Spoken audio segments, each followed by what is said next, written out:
pass me by one sunny day, flash those big brown eyes my way, and knew I wanted you forevermore.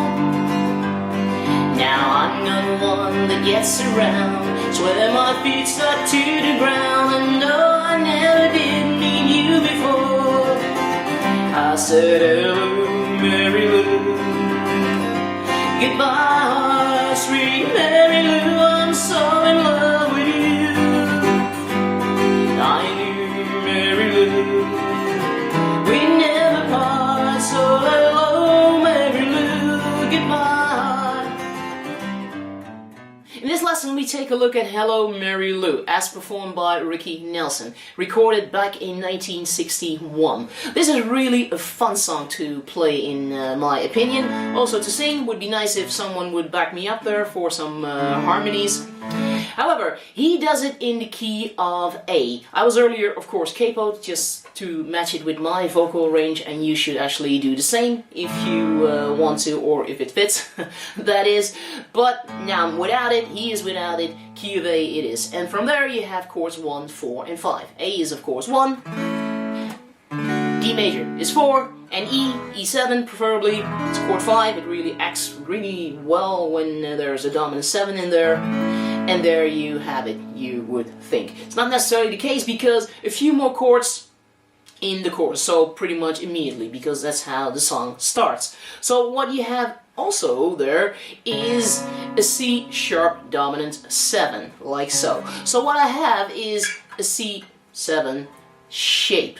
Just simply move it up a half step. This is actually how he does it. You can of course play it as a bar chord, but I actually like this one as well. But you gotta avoid playing the bottom and the top string. You can only strum the middle strings there. C sharp dominant 7. From there, leave your ring finger where it is and move to an F sharp 7. So this already, you know, raises the level of this lesson, I guess, of playing through the songs. Not a lesson like a level 2 or 3 anymore, actually. So an F sharp minor, that is. From there, you move to a B dominant 7 as well. From there to E7, back to A. That's how the progression of the chorus would be. So there you have it already.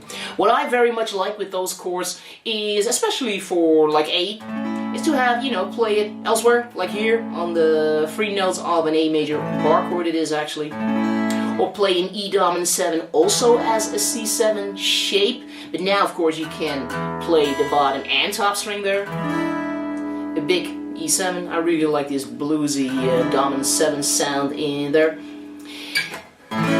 And, well, things like that are nice to have as options as well. So I will show you, of course, those chords, and then the strumming.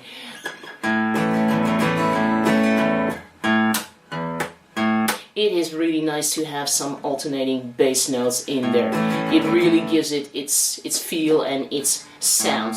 And then it's really like bass down up, bass up down up, bass down up, bass up down up, bass down up, bass up down up, and so on. So when you play A, for example, just simply move from the 5th to the 6th string. Of course you gotta be precise with your pick there. Pick out those bass notes. So that could be a challenge to some as well. And from there again, bass down up, or another bass down up. It's all good. Bass down up, bass down up, bass down up, bass down up. I like the bass down up, bass up down up, bass down up, bass up down up. Not necessarily that I would do it like all the time, but mostly, maybe, and definitely in the intro. So of course we take a look at the strumming as well. Personally, especially when you play by yourself, I like to add a little bit of percussiveness as well by squeezing and releasing the string.